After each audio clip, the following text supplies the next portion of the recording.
Welcome to Oh Brother, a podcast where we try to figure it all out with your hosts, Brandon and Collin.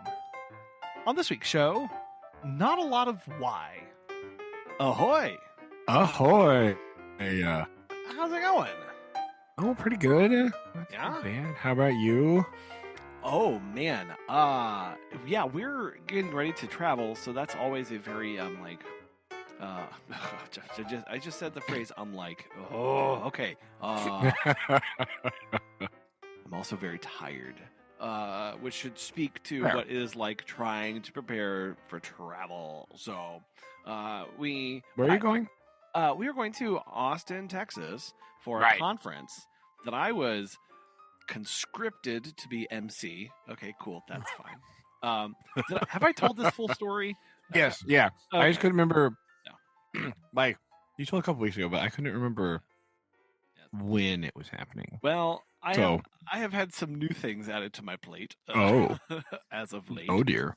And it's one of those things of like, this is it's not a small conference.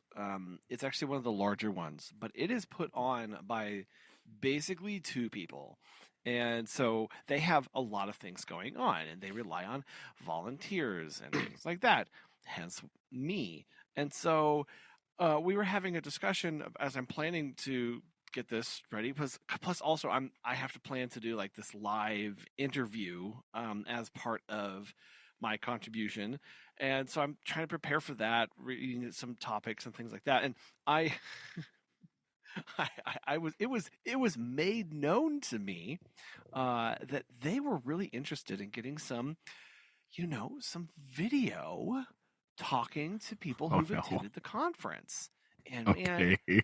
it would just be so good. It'd be real nice because we could have it on the website and we could use it to promote, just like talking to people about like why they come and what they get out of it and, all that. Because, gosh. Hey, Collin, would you be... Oh, no! Oh, no! And I was like, I'm sorry, what? And so I was like, look, I could try to do this, but I definitely cannot edit or anything. So I can I can, sure, because then they're like, oh, great. Oh, man, that'd be wonderful. Hey, are you bringing any recording equipment with you? Because Oh, my we don't goodness. have any.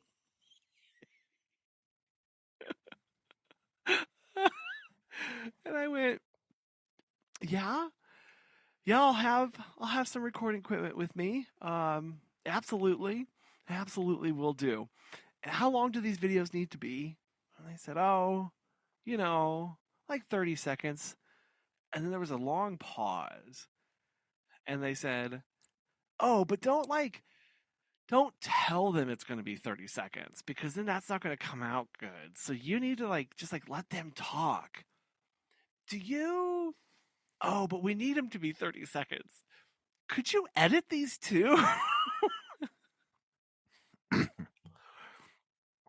Yo, that doesn't make any sense at all as just a sentence in general. Like, what kind of insane person who has apparently never seen a video on the internet, right? Like, I feel like the people talking to you about this, the way that you just described their reaction, right? It feels to me like they were like, yes, I have been told about the internet. And I hear that short form video content is a thing. Uh-huh. So I haven't watched any of it ever in my life. I've never watched TikTok. I have never watched Instagram Reels. Heck, I've never even watched a YouTube short, right? Yeah. But I want you to do that. Do that thing. Do the thing that I think it should be in my mind without ever actually seeing it. Yes. What on earth? Yes. Yes. I liken it to when Clarkson and May went to China to review the cars, and he was Oh, yeah. it looks like a Range Rover was described over the phone while he couldn't see it. Right? Yeah, that's Yes. fair. That's kind of, yeah, it's giving that, right? Like, just what? I don't. Yes. Yes. So I am now So trying to. really, you just need to ask a few people one question and then be like, all right, thanks, and then walk away. And So like, see, this is my plan because they said we need 30-second videos. And then they said, basic questions like introduce themselves, where they're from, that's not a why they question. came to Texas Pet Center's conference, have they been before? Talk to some long timers and first timers. Ask them what's the best thing about the conference. What do they love about coming? What stands out in general? What stood out to them this year? I'm like, the, Uh, okay, those are not 30-second questions, no, right? Like, no. you want a 2-minute video, is what you want. Actually, I Yes. think you want a 5-minute video, but like, that doesn't make any sense. Why would you? You couldn't, even if you asked people all that stuff, it's not possible to edit that information into 30 seconds, right? I don't know. Now, here's what I think they're expecting. They're expecting like a panning shot of a room with people mingling, and then like an overlay of like the conference is blah blah blah blah blah. We're excited to be back this year. Blah, blah, blah.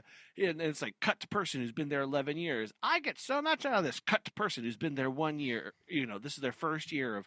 They heard great things about it. Cut to person who's been there 9 years and talk about the big takeaway that helped their business. And then it's going to cut to learn more, visit this website.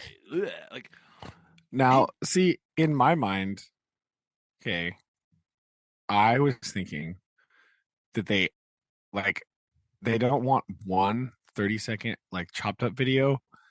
They they almost need like 12 different 30-second videos where just like the caption is like 12th time attending, and then it's just like the person answering the question, yes, right? Like, this is how you get to a 30-second clip of somebody. You have a little pop-up that says name, where they're from, years attending, and then their commentary on the question that they were yeah. asked.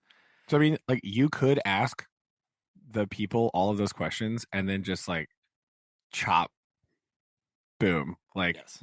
do you get like two 30-second videos from one person and then like three 30-second videos from this person? Like, that's what I mean, right? So you get a bunch, because if what do they want to do with this video? That's the other problem. These are used for promotion and How are they delivered to advertising. people? Yes.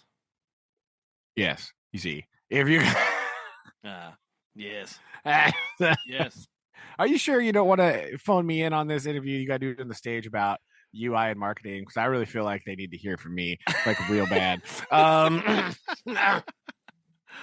Like, Probably. if you can't just make one video and then be like, yes, people will see this. Yeah. That's not how the ecosystem works. And I'm using the term ecosystem so you can clip this and show it to them, right? Like, Yeah. Yeah. I know. Like, I don't know how are they going to deliver this to people? Because if they're going to like put it in their newsletter and send it to people who are already coming, well, that's dumb. Like, if it sounds like what they want is to get more people to come, but if you only are targeting people that are already there, it doesn't really do you any good. No, no. Right? I know. I'm still well. So this is all of the like And the they're tech. like, hey guys, we have this crazy new thing called a website, and we're Yes. going to just post it on there and people will automatically find it. I think that's what they need to do. Yeah, But we're not gonna that is what spook they need to do. anybody. Because if they take one video and they throw it on like Instagram reels, no one is ever going to see that video. And if they do, it's going to be in like 8 months. This is the real problem. Like very real. Like they wanted a 30-second video, but what they need is, like you said, like 20 of these things or Yeah. 30 of these things Yeah, exactly. to chop up and slice up in different ways. But that is a capacity I do not care to have. Well, no. What I you need to do is gather what really needs to happen is that you need to just like gather the raw footage and then like dump it to their marketing team and be like, yes. bye. Yes, yeah. I have Right? given you this thing because what we haven't talked about, folks, what you may be missing in between the lines, is that I'm the MC for the conference. Yeah. Not the host or like runner of the conference, right? Where, Like, when will I have time to conduct said that's true. interviews? That's true. Because during On the breaks, street with Collin Funko. I'll be taking a break. Because during the talk, people are in the talk. I will have nothing to do during the talk, but there will be no people walking around mingling. Yeah, and because such they'll be in the auditorium. in the auditorium during the conference thing. And this is also in addition to the other stuff that I have going on. I'm supposed to. I was made aware that I also am supposed to be Nice. recording some videos with somebody else for something else they are doing, and and I'm like, Wait. Hold I'm on. like- Hold on. Wait. Back up. As my mother-in-law would say, back up the truck. All right. Back up the truck. You are being mandated to provide content to a third party who is also attending the conference. Is this Yes. true? Yes. That they will monetize, and are you being compensated for this in any way, shape, or form? In a little bit, yes. In a I little actually am. bit, like monetarily, or are they gonna compensate you in exposure, bro? Like, Oh no. I I I don't want to say this in no, a you don't have to say a dollar amount or anything. I just need to know yes or no. That's what I did. Oh yes. No, what I was Okay. going to say is yes, I don't need exposure for anything, so I am being paid for this Okay. content. That's good. All right. I am All being right. paid and compensated for my time there. Okay. It was just these things were here's what happened. We were supposed to record some things just like literally over Zoom, but we ran out of time because of their schedule, and they said, quote, well, I'll see you in Texas anyway, so we'll just meet up then. Yeah, you'll see me when I'm on stage, sucker. Not Yeah. like what you can't. Yeah, you can pan your camera over to me, and I'll have a wireless mic, and I'll just quietly talk from the back room as we have There a you go. conversation. Like, It's like you sitting on the side of the stage with your hand over your mouth, like, anyway. we've got. Yeah, no, I really agree in the context of market. Yeah, no, okay, anyway, quiet. Oh, it's gonna be great. I'm a little frazzled. I'm a little frazzled. Oh my gosh. So this is in preparation to leave, but today was a beautiful day. We had nothing on our like structured calendar, and so today we just drove. And we drove. Well, actually, for being perfectly honest, the kids are finishing a history section, and they're getting through. They just finished the medieval and dark ages, and so we, of course, Mr. Noah did a presentation on knights. Oh, I was like on Charlemagne. No, wait. No, and we had a lot of discussions of that over the past week, and so I was like, we need to go someplace where we can talk about this in context, see real examples, see real knights, this kind of stuff, and so we went to the. No, it's fine. I didn't go to like a Ren fair or anything. We went to medieval times. Like I know. No, we went to a museum. We went to the Nelson Atkins Museum today. Okay. Ren Fair was gonna be my second try. That'd be cool. We need to see what they would really like. Bang. Ren Fair. Ren Fair. And I completely forget how just massive that museum is. I was like, oh, we'll totally have time. No, We have time for nothing. We're doing this thing where they are working through ancient history and old in history, and so you can start in Gallery 102, which is their oldest exhibit of mummies from the year 2600 BCE. Okay, we're gonna start there. Nice. You what?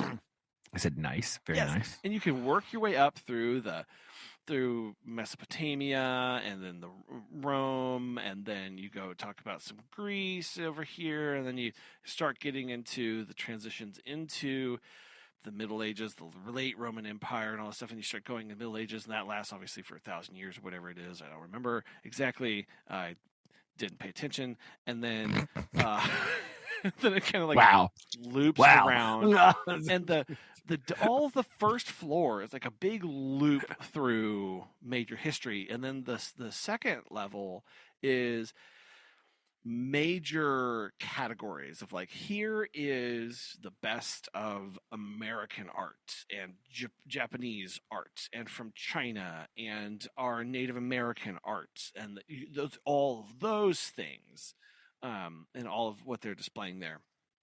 And man, it just just cannot get through this thing. It is so intense, and I love it so much. And today we really spent a lot of time also outside appreciating the building. And so, not to take us into like architectural corner here, But here we are in architectural corner. But oh yeah, pull up your slab of marble and rest easy. and unless you happen to be around hostile architecture, then you can't sit down. Sorry. See that joke? See how that landed so architecture wonderfully? Jokes. Got him. And so this building was built in 1933 in the neoclassical architectural style, as is most like civic buildings in the United States. Sure. Are you sure it wasn't built by Tartarians? Just saying. I can't be sure. Yes, you can be sure, because of course it wasn't. Of course it was. It's like, have you seen the large trees of the U.S. West cut down? Have you seen these? I mean, not in person. I've seen photographs of them. Oh no! Right. No, the one. No, this is. I will find you this. This is the theory that all of those mesas out in the West are actually the trunks of trees that have been. I've heard this, right? Like the I've heard this also about what is the Devil's Tower thing in like, what is that, Montana or whatever? Montana, I don't know. Yeah. Yes. That I've heard about that as well. Like, no, yes. No, it is not the root of an ancient tree. Okay, stop. No. If you want to know how awesome this is, when you go to Google and you type in "is Devil's Tea," it auto-completes to "tower a tree." I know. This is the bad part. This is why it's so bad, right? Yeah. No. I definitely. I'm going to send you some. It's Wyoming. I got some grainy pictures with red arrows. I think this will really prove the point here. So no, I wasn't contemplating the Tartarians or the giant trees of Devil Tower. Otherwise known as, wait, I don't know how to pronounce this, but Mateo Tepilia. There you go. Bang. Okay. Native name. Got him. Thank you. This also, I can never remember that.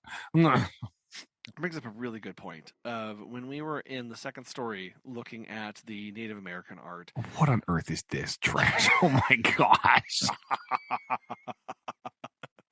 No. Convincing. Am I right? No. Am I right? What on earth? Yeah. Whose grandma's Facebook page did you take this from? Oh my god! I don't know. Here's another one. It's a faraway picture of Devil's Tower and a zoomed in picture of a tree stump. Boom! Oh man, fight that. Those two things are synonymous. Wow, You'll never guess what happens to basalt when it cools down really fast. I have a great. No. Guys, There's guess a whole what? article here. I'm just going to send you. This is all I'm going to do for the next 6 months. Is send you. No. Look. These are the xylem and the phloem going up. If you zoom in on the rock. Anyway, no. We were talking about for the Native American art of Right. Yeah. Hold on. So never mind. Just go ahead. I can't. Fine. Go ahead. All right. Artwork's fine.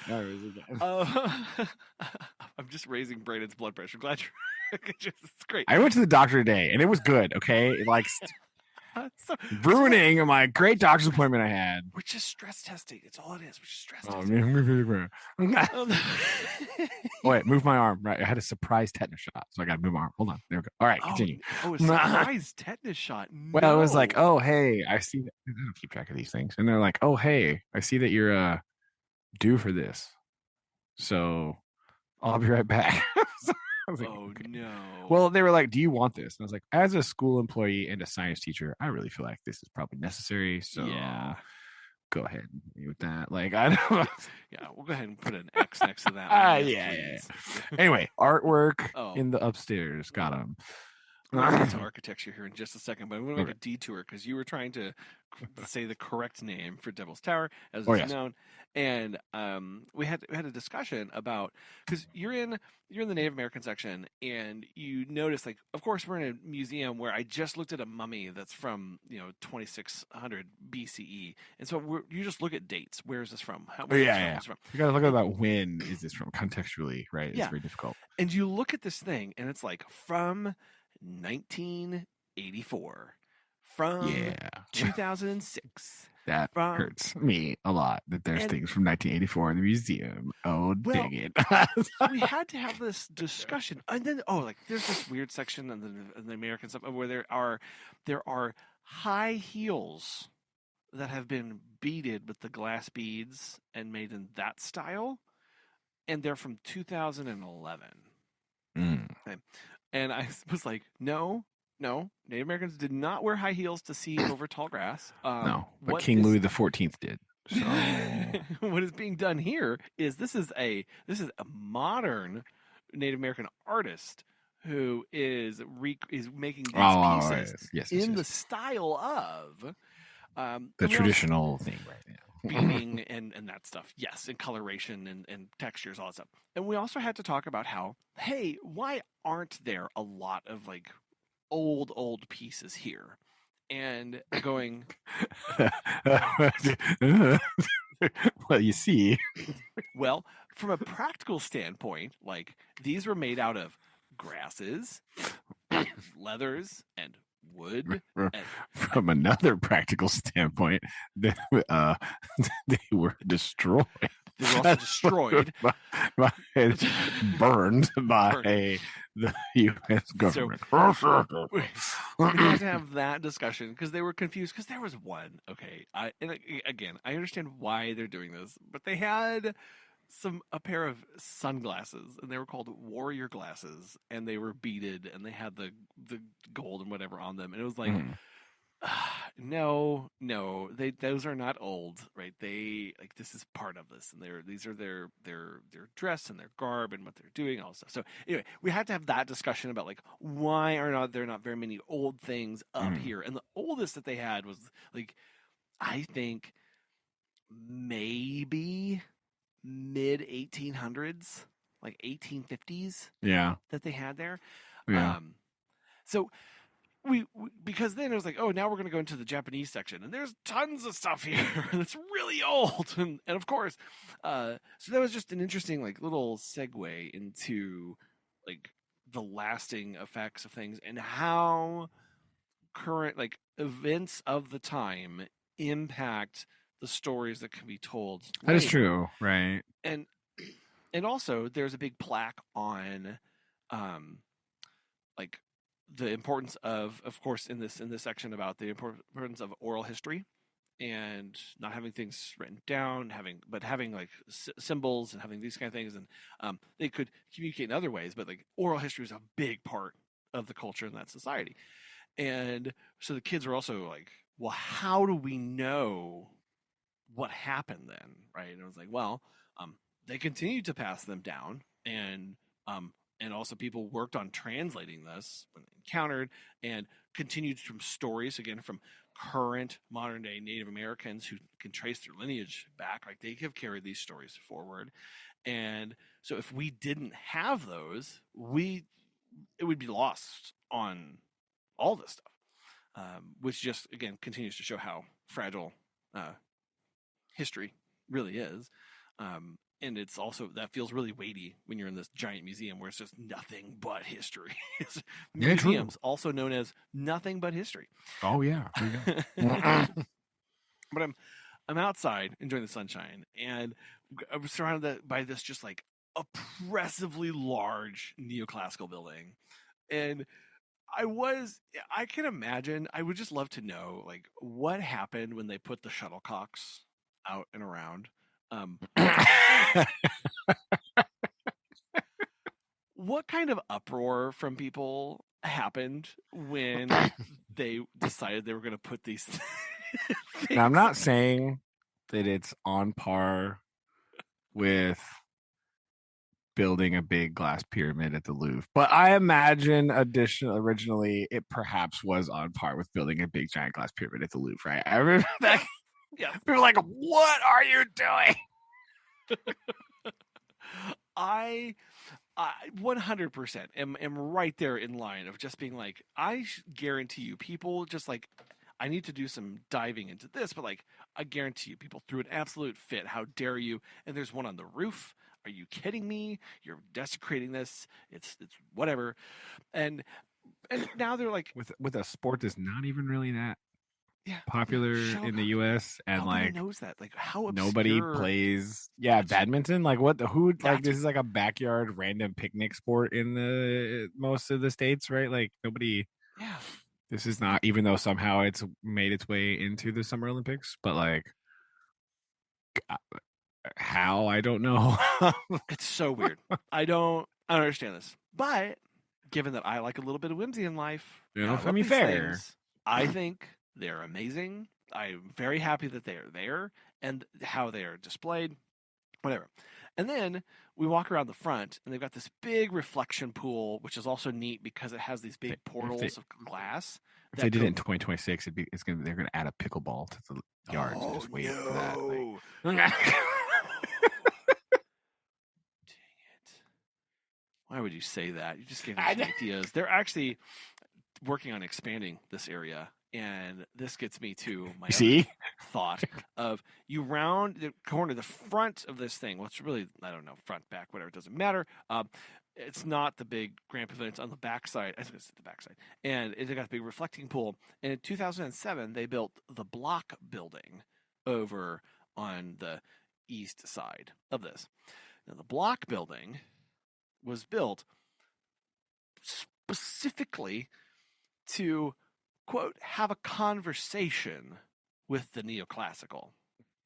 So what um, what architectural style I, would the block building be? I guess it depends on what kind of conversation you were hoping to have, Uh, right? Like, uh, I don't. Do you want it to be a flowing conversation, or do you want it to be like very stilted and awkward? I mm, don't know. mm.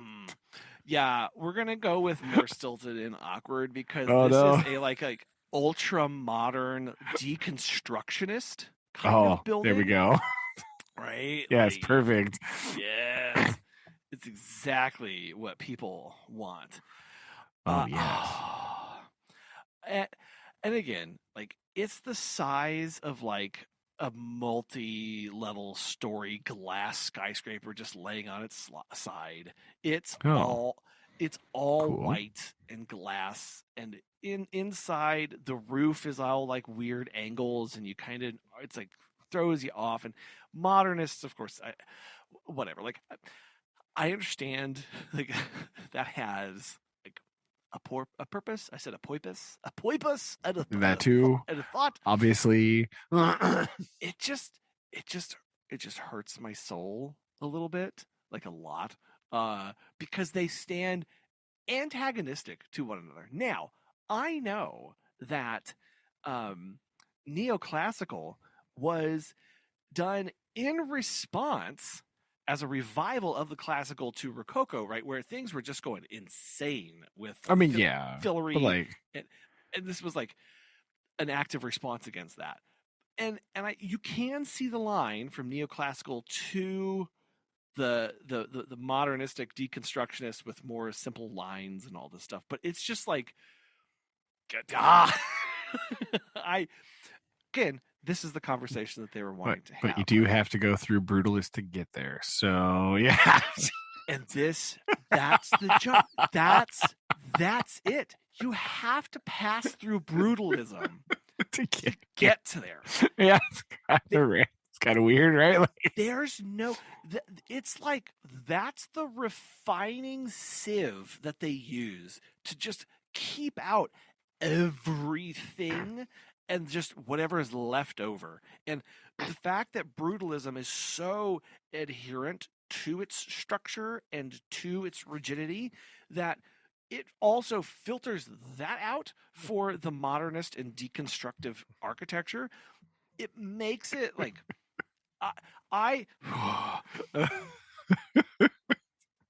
it's the fact that you have left so much, and I understand why people like this, because you work with so little. Then they're like, oh right, like it's all simplistic and it's very like straightforward, and it's elemental and that kind of thing. Yeah, but like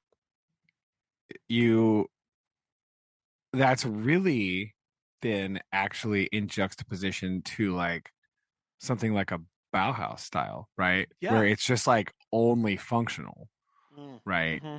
Which I guess you could argue that brutalism is a refinement of that because it is like bare bones functionality only, right? But then like this one is just like pure, like, oh, it's like pure design and like less function, whereas the other one is just like only function, Yes. right? But neither of those describe neoclassical in any way. So like that's the other weird. I mean, I guess it's like more highly decorated and more like refined, perhaps, in a sense, but it's very odd. Like it is more refined from classical and Rococo, like from that. Like it is a refinement of that. It is a simpler in structure in nature. However, like it's still using a multifaceted design approach for things and textures and layers that you just don't get. And again, I'm sure the modernistic and deconstructionist architects will just be writing us in droves, but they can't, because they can't find where their pencils are because their desk is too flat and everything's white and it all blends in. So I'm not worried about it. I'm just going to send you this. Right. In response to this conversation. Oh yes. This is a Soviet block apartment. Right. There you go. That's just what I got. Yeah. Yes. Yes. It's like, now, because what they did is they looked at this and they were like, hey, what if we didn't have balconies? And what if we made it out of glass and steel? How wonderful that is. Isn't that be nice if everything was glass and steel? Like, what? No, nobody wants that.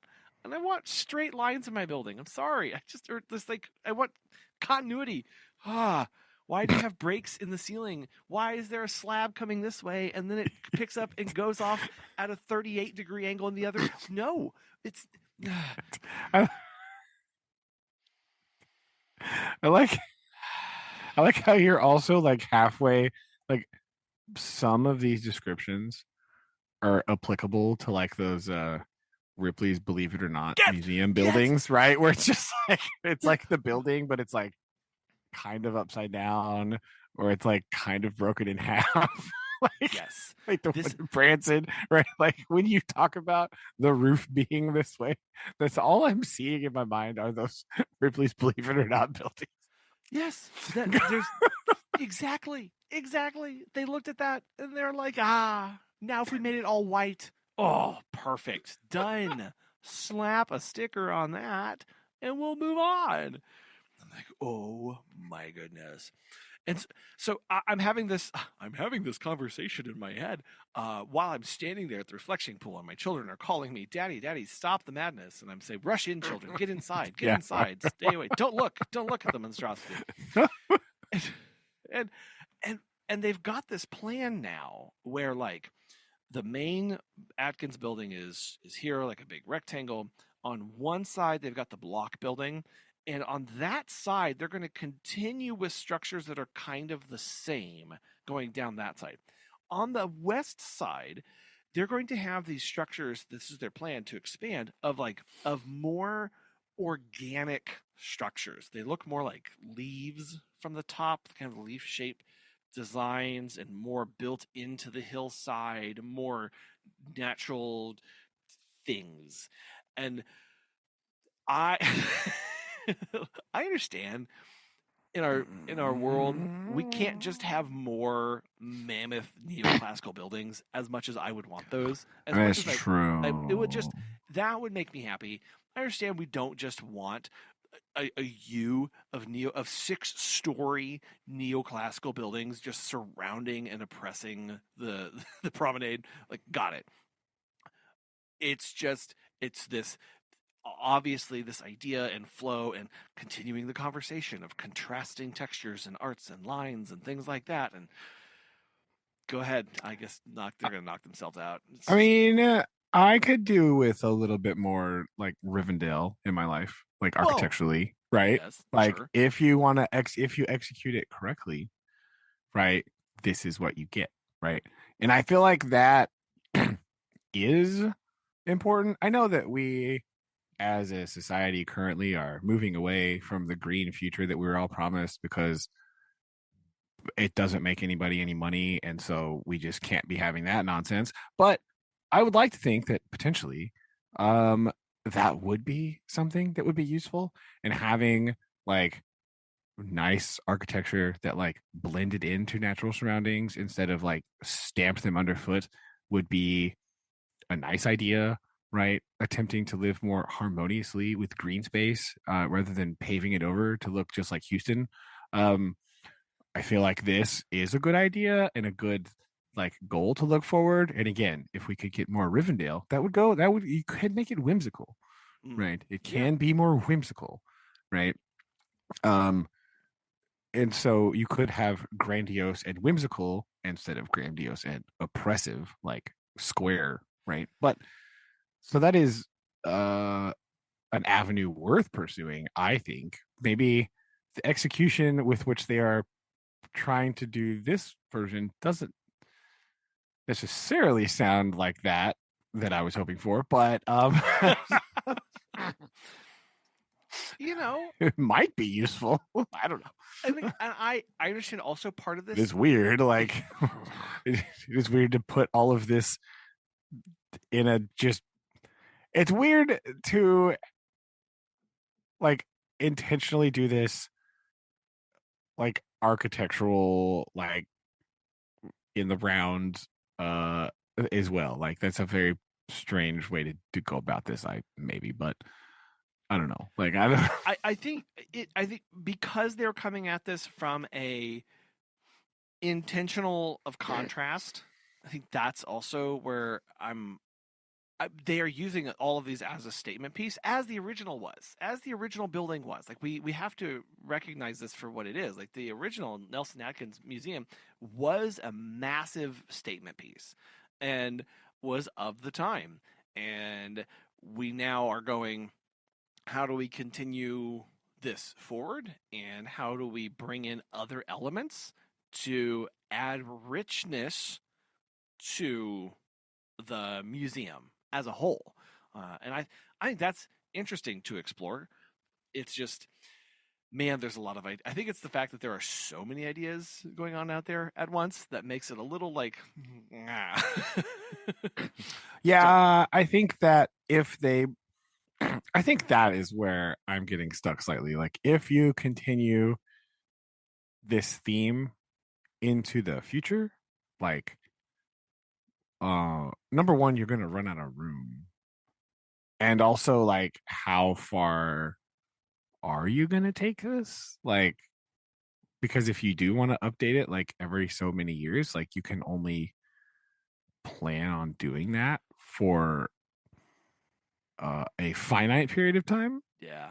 Uh, because then you'll have to like acquire more space or do something. So, like, going too grandiose too quickly is kind of at odds to the goal of like showcasing the architecture in this sense as a like an evolution and a call and response over time, right? Mhm. So like going too big too soon, you're kind of done and you can't go anymore.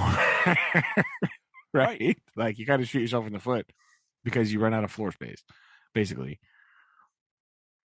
So that's a weird way to go about that too. Mm.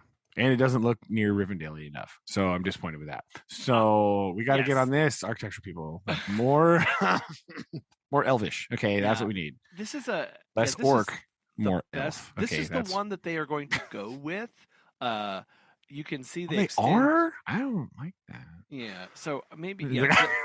yeah, I know. You could Yeah, see those weird stinking buildings over on the right side. Like I don't again, what those they have shape. Does the shape make sense? I'm looking like, specifically. I will include this in the show notes for our listeners because I know it this is looks just kind one of view. like if. I mean, it's basically like almost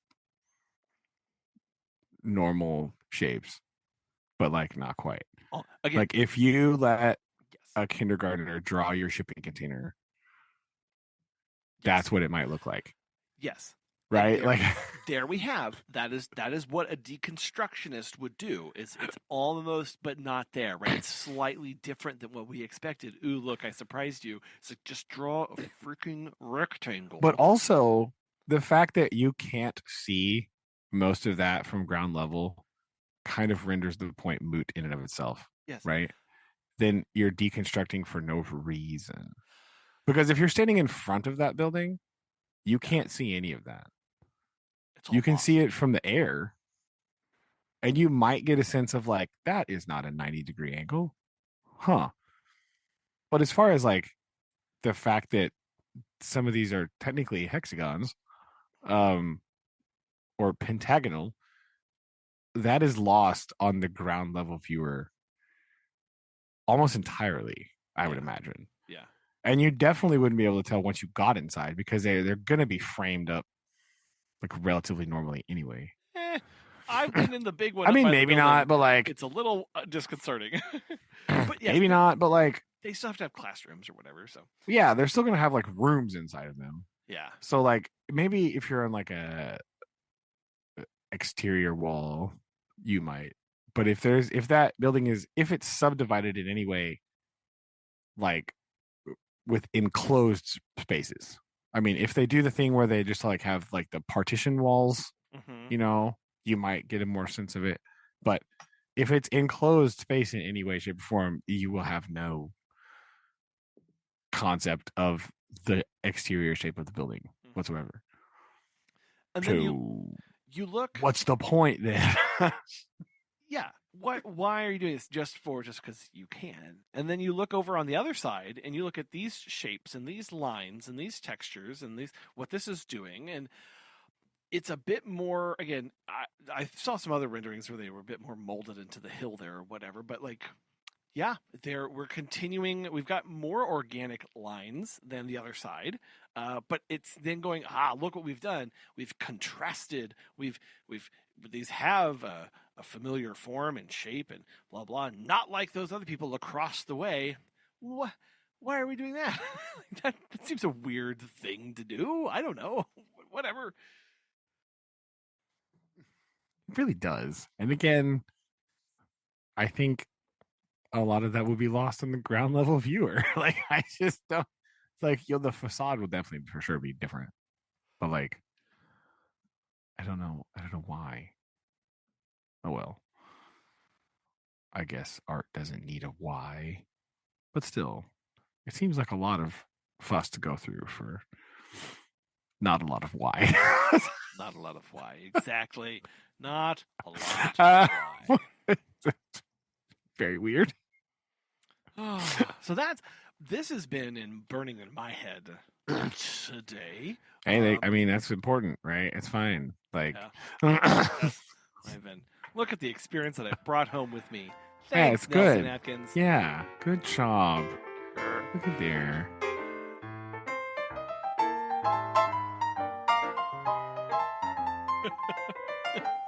What have you been up to? Well, not a lot, really. I just a couple things. Like the thought that I've had burning in my head all week is that this is the sound of the Olympic Games. Wait, way to go. No, that's not it. Drat. This is it. I had a sound effect pulled up and everything. Right. So I've been watching some of the Olympics, right? But it's kind of distracting with a lot of the events because they have just chosen to do this in such a way that's very weird that this is all you hear half the time.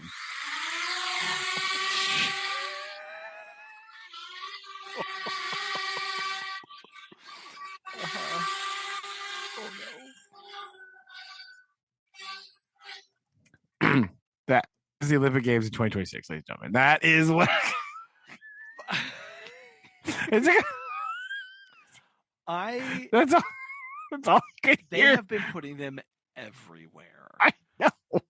And I understand why they've done this because the technology is finally there. I was truly impressed when they tracked a bobsled team down the track with one. And I went, Yes. super skilled, but also you just hear All you hear the whole time the whole time. is that. Watch skiing, right? Watch snowboarding, any outdoor event. Like that's you only get reprieve in like curling and ice skating, right? That's it. Like all outdoor events have now been taken over by drone camera and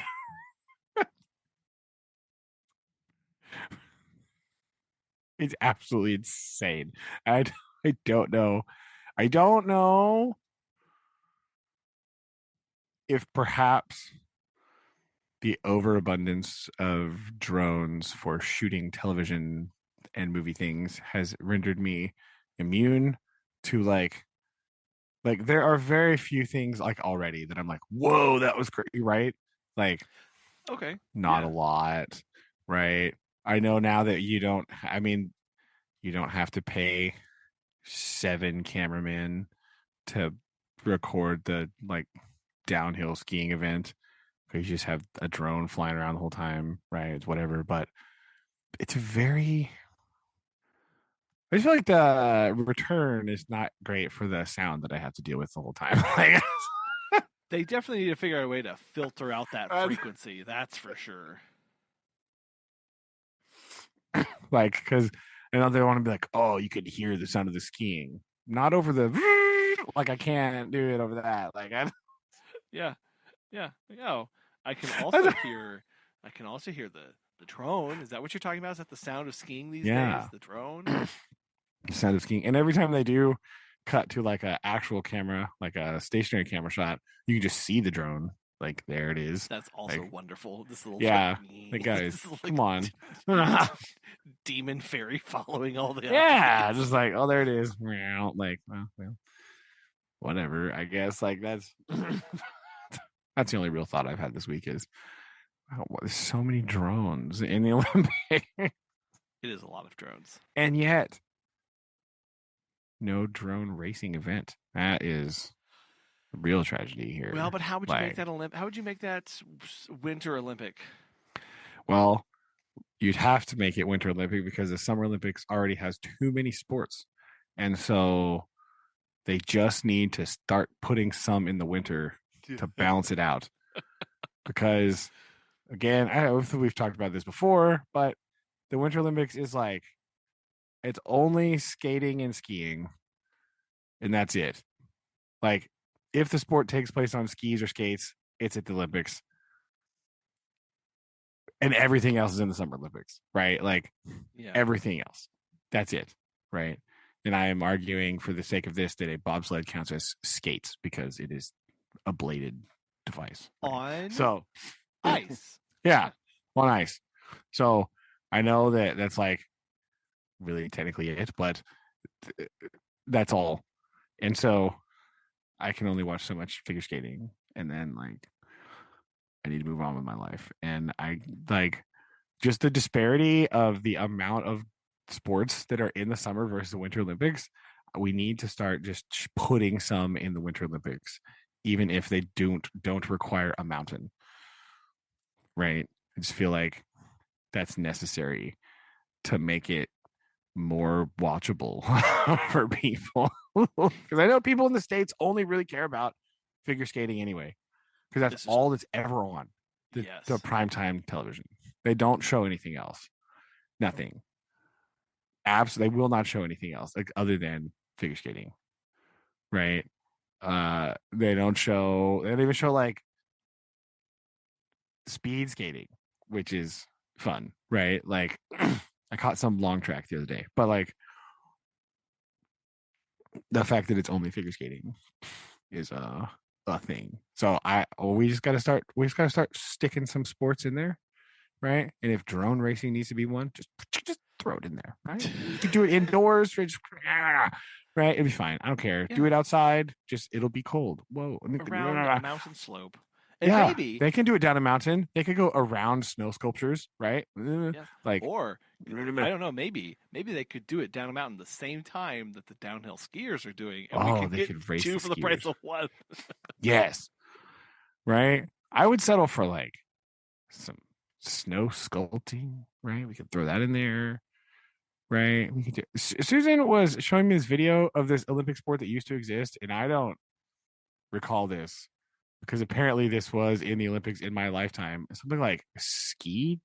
What was it called? Like ski gymnastics or something?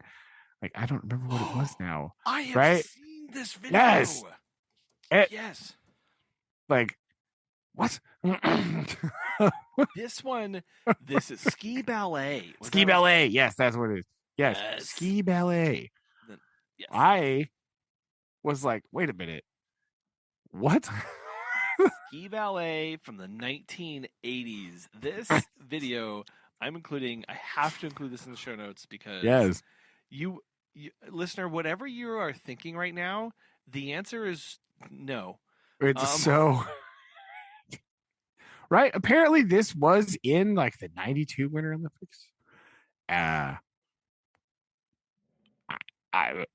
I don't remember that. Like, I definitely watched those ones, but that was not a thing I was aware of. And it officially became like a disbanded thing in like 2000.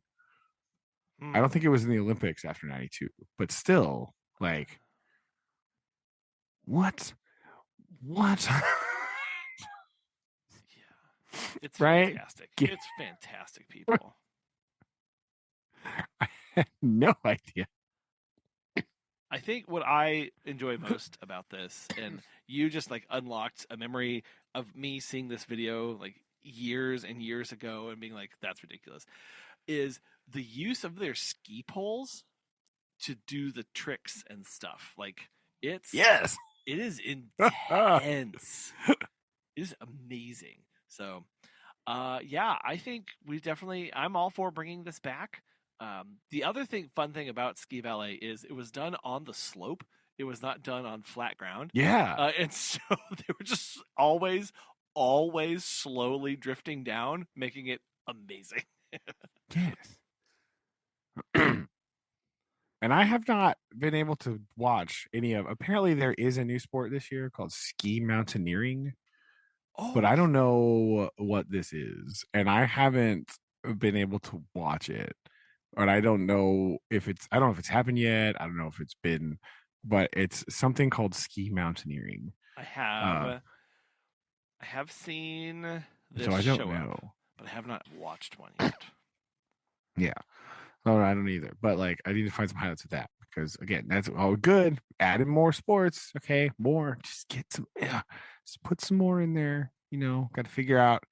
Got to figure out how to do more winter sports because it's just not. I don't I know. mean, It just I'm feels like telling there's just so many less. I'm telling you, the one that has to be in here is the Skijoring team. That's This true. We did talk about. I think we talked about that last Winter Olympics, we right? certainly did because it's Still no ski joring. What the heck? still no Skijoring. Come on, And IOC. yes, So I don't know.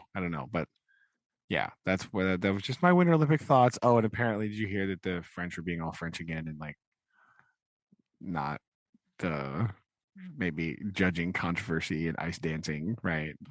The French judge was no. like, oh, yeah, but apparently, like the U.S. program was like clearly better, but the French judge scores the French team like a mega high, and then they got the gold medal somehow magically. Wow, amazing! Hmm. Hmm. Interesting how that works. It is interesting how that works.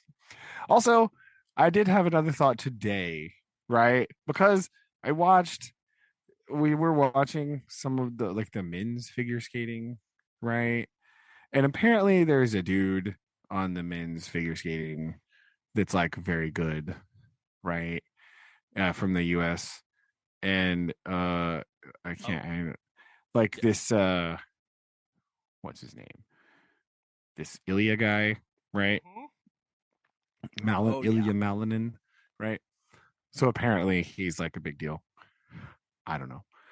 And it's very interesting like how insular like these sports really are for like the mainstream audience because he was talking about like I guess there was some controversy because he was not selected for the team on the last Olympics, right? Because he was too young or whatever.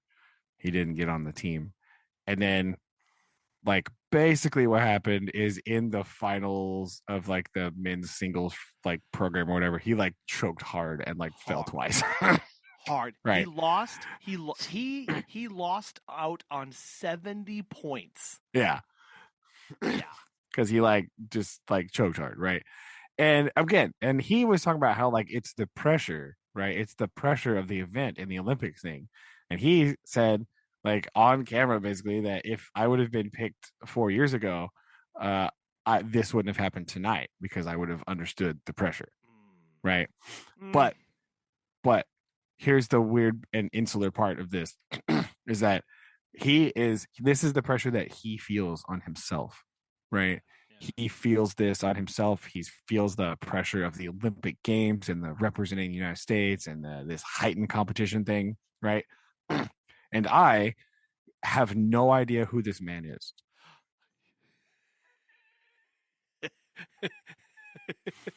Yes. Yes. right? I Like, was watching the commentary on him, and it was just like just they're lauding this career and all this stuff and how yeah, amazing and just the weight of the world and all this stuff. And I'm going, who?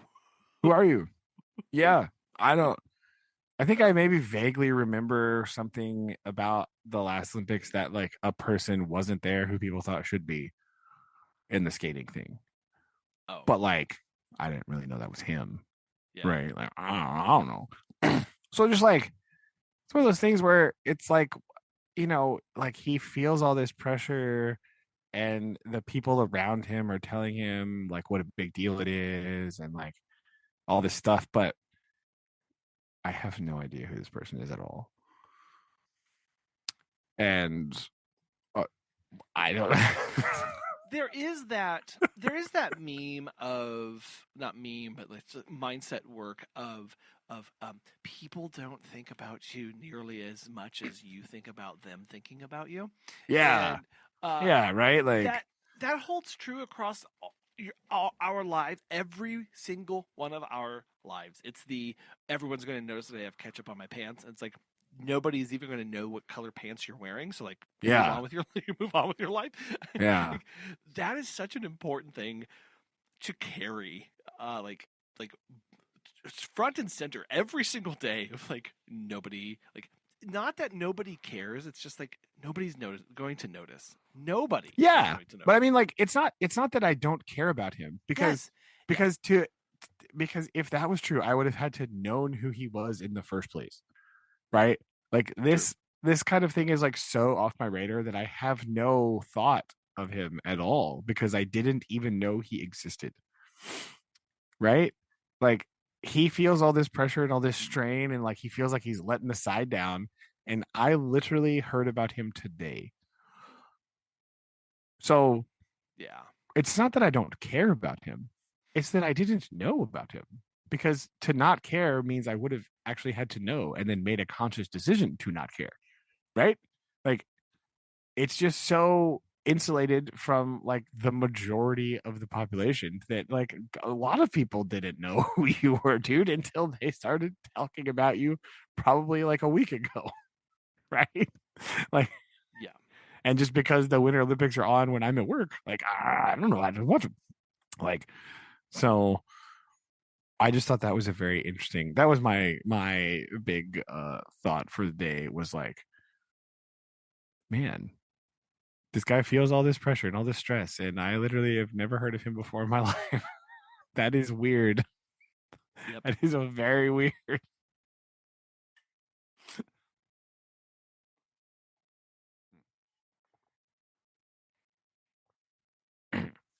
You still there? Oh, sorry. Yes. Okay. All Sorry. right. Sorry. Sorry. Yes. Well, It my is. light just flickered, and so I was like, "Oh Oh. gosh, it did it." Okay, panic. All right. Sorry. I All was checking. right, you're Yeah. good. You're good. I just Poor, wanted. and you feel bad, of course, Of course, obviously. yeah, Like because like, it's, but it is a very interesting phenomenon of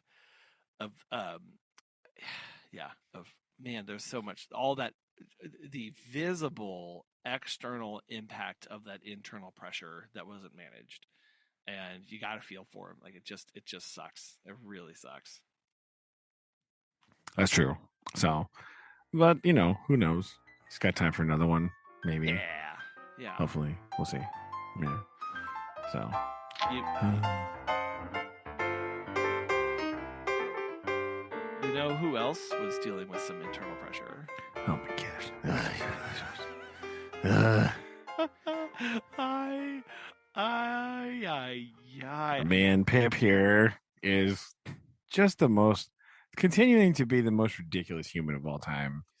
And I So don't know. annoying. He's worse than Harry Potter in the middle books. That's all I'm going to say. Okay. Okay. I said it. I said it. Yeah, This is it was worse. pretty. It's I can't. yes, right. Because like again, I, things are happening here. They're happening at a bit of a glacial pace, but we do have like basically chapter 34 is Pip realizing that he is spending too much money on things, right? And he's kind of like not even really sure how he's doing it. He has no idea. He just knows that he's has a lot. He starts out by kind of like he's kind of regretting the whole thing for a moment, Well, yep. right? Just a second though, like just a bit, right? Like Just in a fleeting bit, because then he goes and buries it with other stuff. But it is, yeah, yeah. like we have this just for this moment in time, like things are just progressing so strangely that he's like, I just kind of wish I had never gone down this path and that I, you know, never did all this stuff. But then, we just then he starts going into his lavish living habits, Ugh. which he just has developed out of nowhere, for no real reason other than he just like thinks that he should. Well, and he's hanging out with people who are also spending lavishly. He joins the Finches of the Grove, Yeah, a just because private it's a thing that society. you do. Yep, you're just supposed to join one. Yep. Yes, and they get together and have dinner. What is that? Once a month? Is that or is it every something like that? Right? Yes. Like they just eat. And what do they do? Yes, no one knows why. Right? They're just Oh, they're just there. Yeah. yes, and it's Oh my god. It's ridiculous. Chapter. Ah, This one was, like yeah. yeah.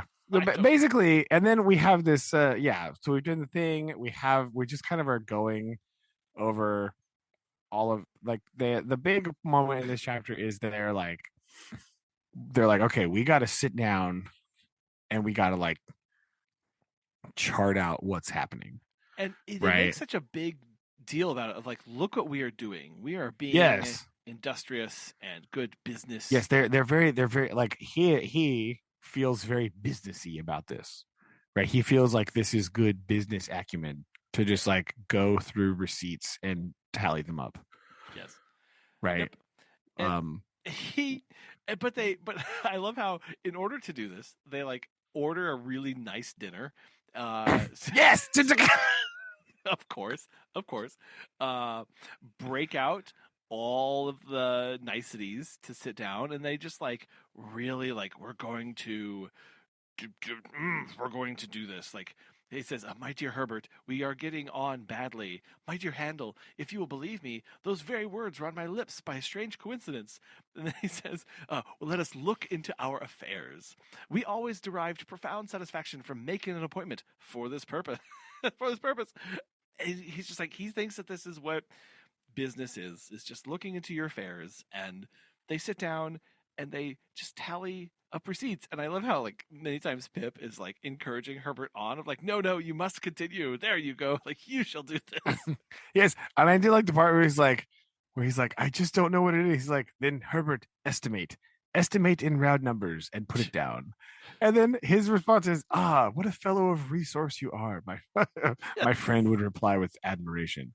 Really, your business powers are very remarkable, right? He's just like, well, just estimate it, and then if you estimate over a little bit, that'll be better in the end. So it's Oh, fine. Like, and he's very proud of the thing of this margin as he comes. yes, so He's so dumb. so dumb. It's so dumb. Oh my But it's gosh. just lauded for his prowess and his understanding of what's going on. Yes. And then, but And I just want to make a point here. Okay. I don't know about your school experience, right? But when I see people on the internet who like are lying to you and they say things like, my school taught me like the algebraic expressions, but they never taught me how to balance my checkbook. Sorry, Slick, you should have stood up to class because my school taught me that at least twice on two separate occasions in two different grade levels. All right, so I don't want to hear it.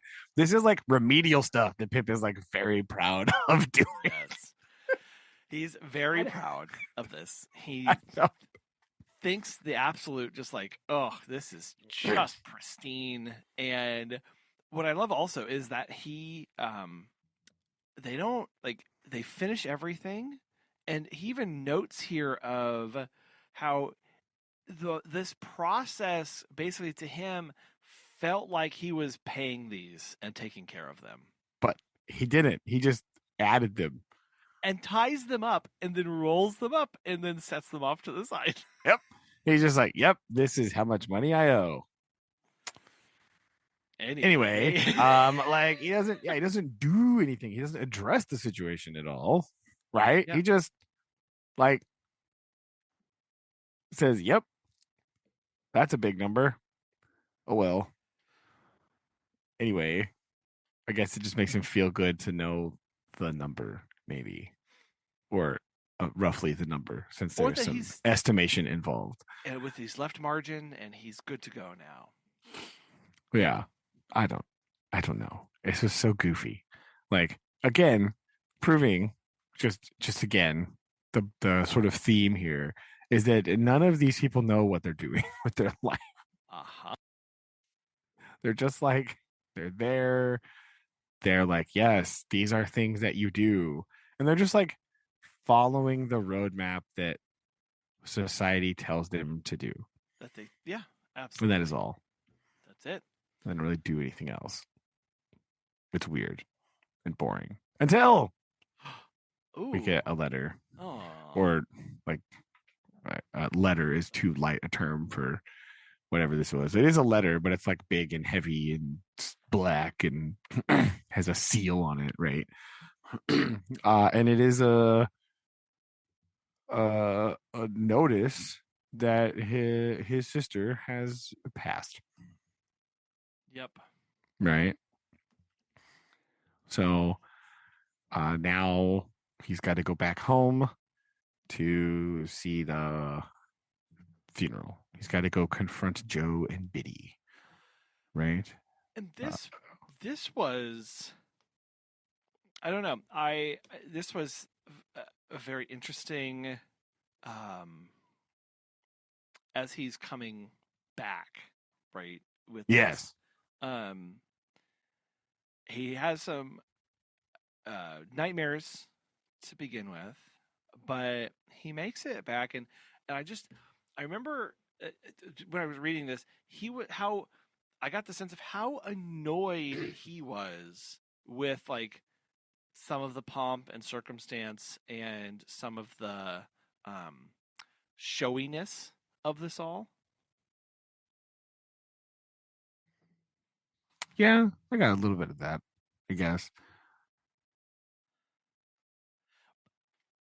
I mostly got hung up on the part where Pumblechook is still there and he's just like No, annoyed with him and he wants to ignore him as much as humanly possible. right? Like, Oh, yeah. Well, I, that part of the conversation where Pumblechook and who's the other guy basically are like talking. They end up kind of talking bad about his sister and basically like, oh, yeah, because they're immortal, obviously, so that they're not going to have to deal with with this.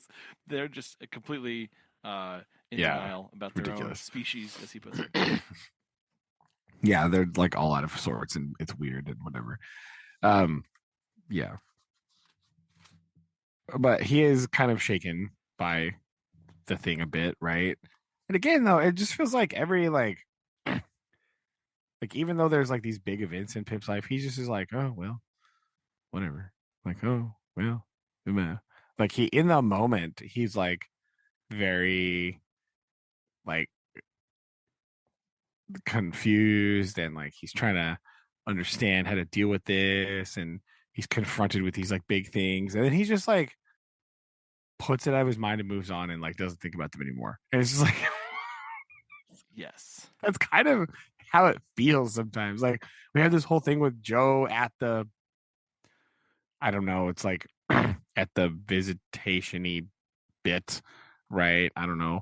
And at the graveside, right, where he's there and he's like we do get this weird like we gotta I think the interesting part about this is if I can formulate my thoughts here, is that we do get this like juxtaposition again of like Joe, like earnest Joe dealing with these like complex emotions, right? And then over on the other side of the room, we have Pumblechook pretending to deal with emotions, Yes. right? And Pip is kind of looking at both of them, unsure of how to navigate the situation, right? Like we have one example of like if Joe actually moved, actually upset, right? But determined to carry on. And we have Pumblechook pretending that he's upset and determined to carry on as if this is going to affect him in any way Yes. whatsoever, right? Like it's very weird. And then we have Biddy, right? We go on another walk with Biddy, right? And she's very curt with him, with Pip, because like she just kind of is over him, right? Like Yeah. She sees being through just whatever. being yeah, she kind of is just yeah, she's that's a good way to put that, right? She really sees just right through him. Like he says all these things and she's like, yeah, whatever. She's she's answering everything that he says with a question, and I love this. I love this so much Yeah, because because he's like, why are you so upset? And she's like, what are you talking about? I'm just like actually asking you a real question about things and you don't have any answers. Shut up. And then yeah, and then he's all like taken aback. He's like, well, I don't why are you being so confrontational with me? And she's like, why are you being such a jerk? I don't even yeah, yeah, I love because he's like, how are you going to live? How am I going to live? And then I just it's just Yeah. I've, this kind of back and forth with them is very Well, much. and like again, we have this other thing where he's like, well, yeah, he's like, how are you going to live? And she's like, well, I'm going to go live with this other person because I can't stay here with Joe now, blah blah, right? And he's like, well, what are you going to do? There's nothing you can do. And she's like, well, I'm actually planning on being the new school teacher. And he's like, what? How are you going to do that? Do you need my money? And she's like, shove off, buddy. I'm going to work and I'm going to do this myself. Yep. Yep. Because again, Pip has no idea about how to actually handle things, right? And how people actually get on for themselves.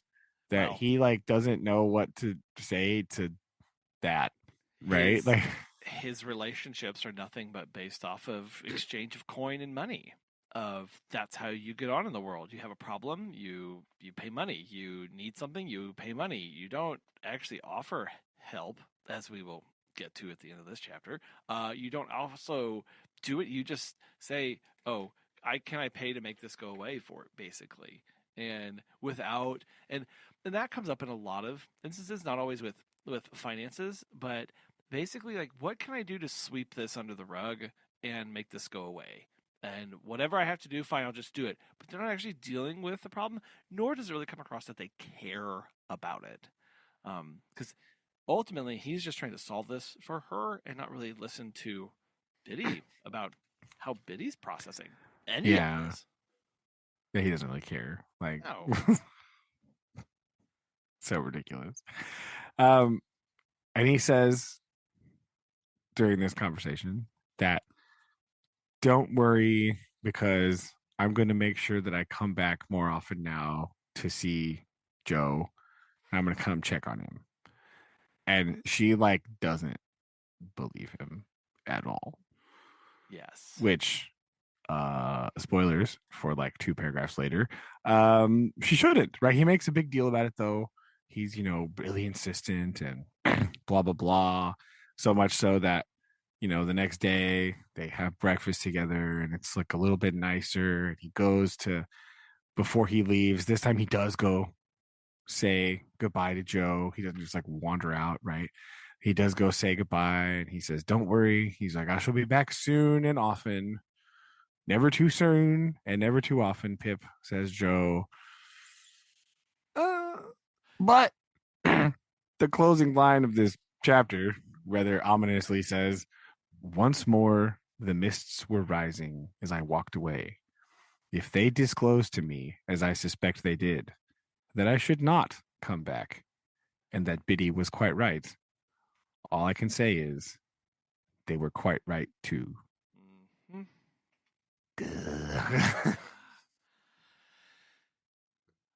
Because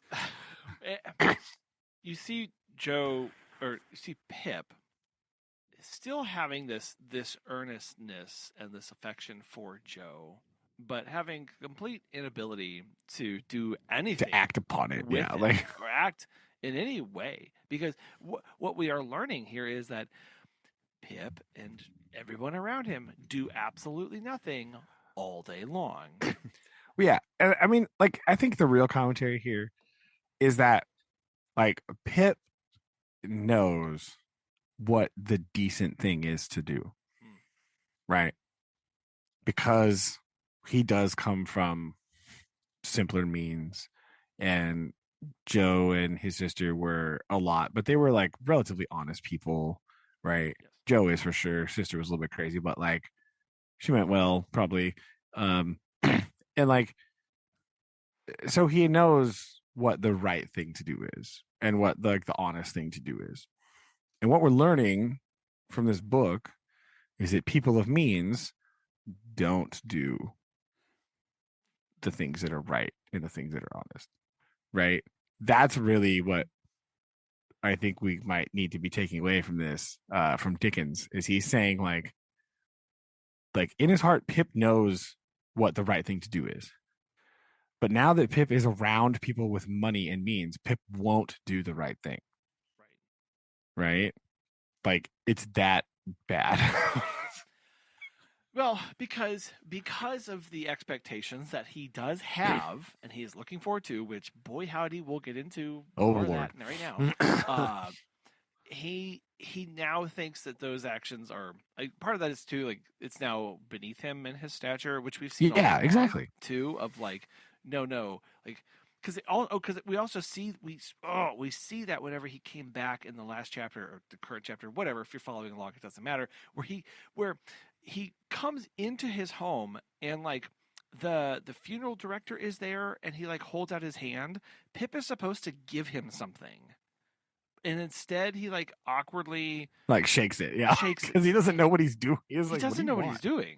He doesn't know anything about any of this. Yeah, And obviously that's shown here as a child who's never had to go through this in any way. So he doesn't know the right or wrong thing to do, but is increasingly disconnected and just can't bring himself to do that because of how he'll be viewed and what he and again his expectations of what he thinks should be done yeah. to meet them. I think that is really the biggest problem here. Now that I think about it, is that we keep hearing about Pip's expectations, right? There are great expectations for you, Pip. No one has bothered to tell him what those expectations are, and so like he doesn't really know what to do ever. He never knows what to do Right. because no one will tell him what is expected of him. Right? It's just like imagine I went to school, right? And I went in my classroom and I was like, there are rules here. And that's all I said. I never talked about what the rules were, right? We never talked about how I expect you to behave in class. I never talked to you about like the things that I expect you to do, the behaviors I expect you to follow, like how you're supposed to walk in the hallway, how you're supposed to go, use your locker, like how you're supposed to turn in assignments. I never said any of that. Yeah. Well, how how are my kids supposed to do anything? Right? Like well, and I how are they think supposed to function in a room together? I think what They we have barely here, do it anyway. no, they're not going to do it. I think what we have here, Pip, is Pip was looking for like the one way to do things, the one way in life, as he had dreamed of from the very beginning. There's one way. I have a dream of this one way, one way, one way, one way. And at every step that we see Pip failing, it's well, Pip, you can choose any of these options, um, but it's your choice. It's your choice in the end of what to do, and that is the process of growing up. And I know that's in this context of what kind of story this is. Of that is the story of life, isn't it? Of there's no right way. There's maybe better ways to go about going places, but like you do have choices at every step and you make the most out of every situation that you're in. And he completely eschewed and was so dissatisfied and now is solely locked in and can't think of any other way or possible life because of whose expectations? His expectations. It's and what he thinks he has to do to get to those. And we see him, come to terms with many of those things. I feel like in chapter 36 here, where we get some. Yeah. This is this man. All along, you hear there was talk of, or at least talk, or not all along, but like there was going to be something on his birthday, right, where he would get Mm-hmm. more of something, and so he's really looking forward to this. That's true. It was, Right. And this is his now 20 for he's turning 21. Right. Oh, I'm sorry. 1 and 20. and Of I love how course. it says, "And I came of age in fulfillment of Herbert's prediction that I should do so before I knew where I was." Yeah. True. He keeps again, and part of this is again he's looking to anybody and everyone around him to tell him what to do, as you said. Like he's begging, tell me what I need to do, instead of going, well, I guess I have to figure this out. Yeah. And because he builds this up, like he is ready to get his expectation at this time now. Yeah. But he doesn't like know what that means. No, he has no idea. And so we do have this. There's time goes on. They're continuing to not go well. Right. The opening line of the chapter is Herbert and I went on from bad to worse. Um, you know, it's not great, and they go. He's got to go see Well, he Mr. gets a note from Yeah, Jaggers, doesn't he? Or go see Jaggers. Yeah, Wemmick he's or got to go whatever. see Mr. Jaggers. Oh boy, this goes well. Ah, Right, and in his own Mr. Jaggers way, he's being very coy, and he's like, "You can, ask me a question. Like I told you once that you can't ask me any questions." He's like, "Now you can ask me some," and so he starts asking questions. He's like, "No, not that one. What yep. Nope. what about this? No, not that either." There's one. He's like, "What about this one?" He's like, "Hold on, we're gonna circle back to that one in a minute, but first." It's so interesting and, So weird. and Like basically, he won't tell him anything else. We don't get to know about the benefactor. We don't get to know how long it's going to actually be before the benefactor decides to reveal themselves, because that is when things are supposed to happen, right? Is when there's supposed to be some sort of revelation. And he thought that was going to be now. JK. yeah. It is not going to be now. Um and so he's just like, "Here, I have." Oh, he also does say, "Hey, do you know how much debt you're in?" And he's like, "I mean, kinda." And I love how he says, Jaeger says, Jaggers, I don't ask you what you owe because you don't know. And if you did know, you wouldn't tell me. You would say Yeah. this. Yes, yes, my friend. He's like, "I know. I know you wouldn't." But basically, it feels like he goes, "All right, bang." Because he's just been like giving him money whenever he wants it, right? He's yeah. just comes and he asks and he draws it out and he gets it, right? Basically, he's like, "Here is a banknote," right? He's like, "I got 500 pounds here." Boom. Um, but you are, and he like basically he's like saying that it's now going to be, he's going to have like an income stream. It's an allowance now. It's an It's a allowance set basically. amount. So you can't just come and get whatever. Like there's a set amount of allowance. And he does say, he like says to him, he's like, "Wouldn't you say this is a pretty handsome sum?" And he's like, "Yes, of course. Why would I not deny that?" And he's like, "Oh, good. I'm glad you said that, because Because this is now it. your it." Yeah. And it's like, I can't remember. I was looking for the part where he talks about how, oh yes, you will now take your money affairs entirely into your own hands and will draw from Wemmick 125 pounds per quarter until you are in communication with the fountainhead and no longer the mere agent. Right. So he's getting 500 pounds, but only, right? Only 125 per quarter. Right. Yeah. So bang. That's it now. So like the taps are off. You like what I'm imagining what was supposed to happen here is that you had all this access and you should have been like doing something, but now you're on a fixed allowance, and so you should have, you know, been trying to figure out how it works from now on. Of course, Jaggers knew the entire time that that would not happen, Yes. right? Because when he first came to London, Jaggers told him, like, "You will be in difficulty. I know it." And Pip's like, "What are you talking about? That's not possible. There's no way I could be in difficulty with like this kind of stuff." And Jagger's like, "You Yeah. will. You You will will be. be." Because he's like, "Come to me when you're in difficulty. I know it will happen." And then Pip just got in so much difficulty and he just came so often that he just that was how he decided he was gonna live his life. Just barred, taking money, taking money, taking money, like not doing anything. And now shablam. Is it, sucker? Ah. Yeah. And so then there's this weird, he's like, well, I guess I should invite, like, he knows that the polite thing to do at this point is invite Jaggers to dinner. He doesn't really want to do that, but decorum demands that he do so.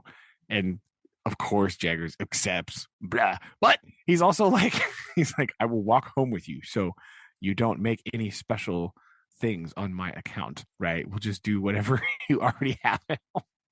Oh, and you Also, know, just to like make him even more uncomfortable, mostly. it's just to make it more drive that knife in a little deeper. Yes, yes. Um, and then like we go out to the hallway while he's getting ready, and he's like, "Oh hey," he talks to Wimmick outside, right? A little bit here, and we have this very interesting exchange with Wimmick, right? Oh, it's And he basically says, this is great. yeah, "This is great. I love this part." So this is again, Wimmick is, we know, a very interesting person because there is work Wimmick, and then there is like at home Wimmick, right? And Pip is struggling to remember that he's talking to working Wimmick right now because he leaves work at work and he leaves home at home. He does not cross the two. Well, and you see Right. how vulnerable Pip is right now because Yeah. he does like go straight to Wemmick and he's standing in Jager's offices and he's asking this. Like, this is a very genuine, heartfelt Yeah. question And and he's like, hey, conversation I he's trying need, to have. but he wants help from a friend, but he's talking to a clerk Yes. only. Yes. Right. And And his question is, hey, like, should I give some money to a friend? And and Wemmick's response, I this is love this. so good. I love this so much. Where he's just like, "Hey, name some bridges around," and he's like, "What? What?" He's like, "Name some bridges," and he lists off some bridges. He goes, "It would be better if you just walked up on any one of those bridges and just hucked your money into the river, than give it to a friend." Um, because of whatever, and if you're needing to give money to a friend, make sure it's enough so that they stay away from you. Yeah. He says, is it your opinion then that a man should never invest portable property in a friend? Said Wemmick. Certainly he should not, unless he wants to be rid of the friend. And then it becomes a question of how much portable property it may be worth to get rid of him.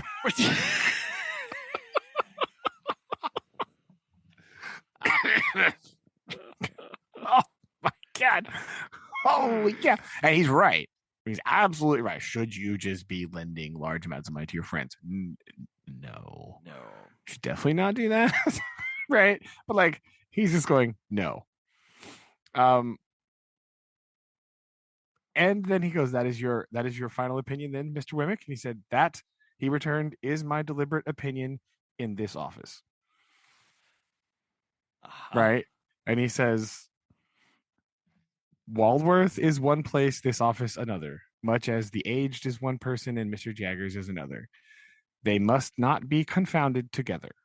My Walworth sentiments must be taken at Walworth. None of my official sentiments can be taken in this office. Yeah. Right. And he says, you are, of course, always welcome there in a private and personal capacity. He's like, so if you want a different opinion, you can come see me anytime you want. But this is what I'm telling you right here, right now. Don't do it. Because he wants to like, he's like, okay, I have at least like he's thinking now. He's like, okay, I have steady access to money. All right. I have like I can plot out how much money I'm going to have. Yeah. All right. So would it be worth it to take some of this money and invest it in Herbert so that Herbert can do his things and potentially give me a return on investment? Yeah. So that I can have more money. He's like, so he's thinking now. He's like, now that I have an income stream, even though it's probably smaller than what he's spending now, almost assuredly. Yes. we never get an actual total, but we're led to assume that it's quite large. Like, should I do that? And that's what he wants to do. He wants to invest in Herbert's plan so that if Herbert makes money, he will benefit from that, like return on investment. And basically, what makes is like, absolutely do not do that. That would be the worst idea ever. But And then they plan to meet up and talk about it at Walworth, don't they? they do, maybe. So we'll see if that happens in the next one, in the next chapter here. But we have the final part of this is Mr. Jaggers does go home with them, and they have apparently the very uncomfortable dinner. So much so that and the last line, the closing lines are the best lines on almost all these chapters. It's like the opening line, the closing line are the best, and in the middle is a little bit confusing and weird. But like, and Mr. Jaggers made me not alone intensely melancholy, because after he was gone, Herbert said of himself, with his eyes fixed on the fire, that he thought he must have committed a felony and forgotten the details of it. He felt so dejected and guilty.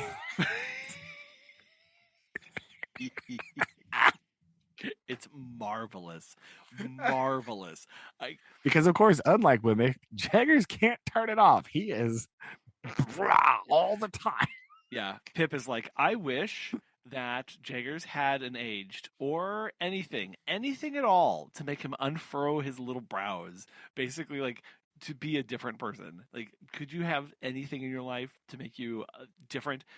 But also, I think a point to that is because Jaggers can't turn it off, like, there is some condemnation from Jaggers on you. Just like, I don't know, like, I just imagined Herbert obviously. I think there's absolutely condemnation here. But there's immense amount of condemnation and like. I think he's now. I think part of it is, at least in my brain, what I think is happening is that Jaggers knows how much money that he's spending, and he went home and he saw where he lives, and he's like, "Yo, this is what are you doing?" Yes. He's like, "What are you spending your money on? You live in this terrible little place. What do you mean you owe this much money?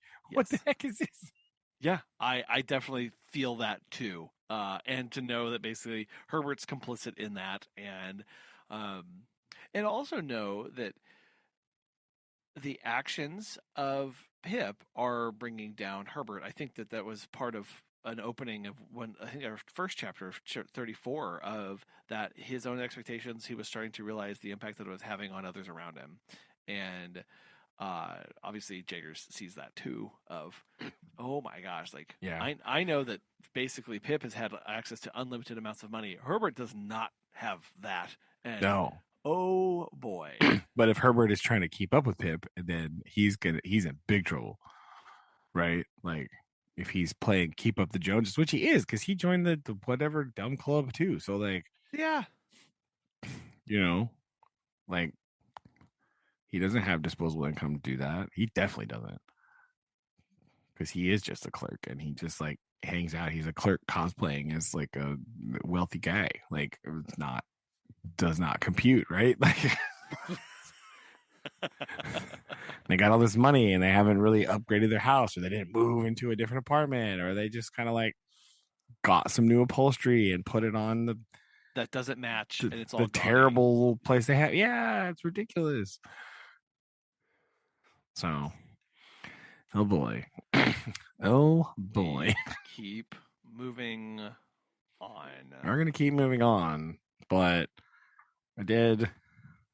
So we'll see. Again, I think with something crazy is like I still don't know what in the world is happening here exactly.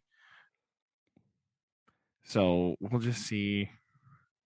Do I want Pip to end up poor and chased out of London and living his forever life with Biddy? Absolutely, I do. I don't think that's going to happen because that's somewhat of a happy ending. So we'll see. Yeah, we'll see I don't know. I do know that I was looking at the length of the next chapters, and the end of chapter 39 says the end of the second stage of Pip's expectations. So it's like the end of part 2, I guess. Okay. So We have that. But Interesting. I didn't read anything else, but my page just is like a half page with like giant text that says, "This is the end of Pip." Like, oh, okay. So, okay, we have. We'll keep So going. Okay. we might have. So maybe if we are building, I don't know. Maybe some event will occur that will make that statement resounding. I don't know. Or we'll just be moving from one queue to the next. Yeah. And I season mean, that's break. kind of what happened with the first one. Like Yes. when we had the first one, it was just like, anyway, now we're going to London. Like, okay.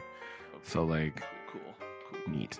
Like Pip still sucks and ruining my boy Herbie, but we'll see. Like, oh goodness. Well, yeah, we will continue our way through our great. you know. So at least we have something to look forward to. We have the end of part 2 coming. So we'll see if that means something this time. Does it mean anything? We'll see. I mean, it may just mean that Pip still sucks, which is probably true, but you know, it's fine. Yeah, who knows? Not me, but maybe maybe we will know. Well, I do know that I have a haiku. Let's go. Okay. From events today. Oh. Marble stands composed. Glass breaks the quiet beside. Old walls keep their grace. Oh, I like this. Conversations Yes. of buildings. Yes. Yes. So, well, we will keep doing this. May reach out with some scheduling changes, giving some travel that I have coming up next week. So may try and That's do fine. one kind of quicker on the back end of this. Okay. Get caught up. Okay, I'll try and do this. I may be indisposed on Friday. Okay. No So, worries. Okay. other than that's the only day I know of so far that I might be busy. Maybe. Okay. Maybe. Good to know. All right. Okay. Very good. Well, we'll see what happens. All right. Okay. Love you. Love you. Bye. Bye.